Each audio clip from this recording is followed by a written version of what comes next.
Argentina, of an American mother married to an Argentine attorney. When I was about 3.5 or 4 years old, I was stricken by polio. So it was not at all uncommon for my mother to bring me back and forth between Buenos Aires and the United States for medical treatment. The year that I was about 5.5, it was a day or two before we were supposed to go back. My mother came into my room very distraught and told me that there had been a terrible accident and that my father and my grandparents had all been killed in a tragic car accident, and that because of that there was no reason for us to return to Argentina. A couple of years later, the story changed, and she was forced to admit that they were still alive, but then she began inculcating me with the belief that my father was a very evil man, that my grandparents were evil people.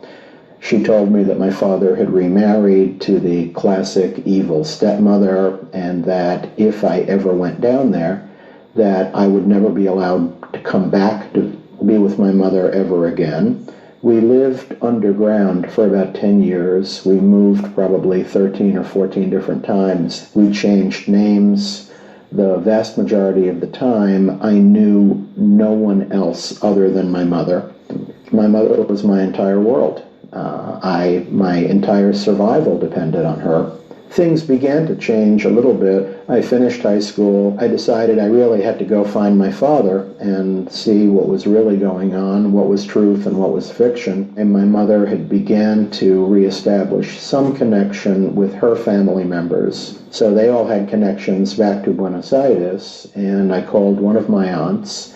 She gave me my father's phone number, and I literally went to a payphone booth with a lot of dimes and quarters and called Argentina, talked to my father for the first time in really about almost 11 years. I think the phone call was one of joy, and I think particularly hearing his joy and his happiness at hearing from his son. He had spent a very large part of the intervening 11 years we were gone trying to find us. He made many trips to the United States. He tried law enforcement help.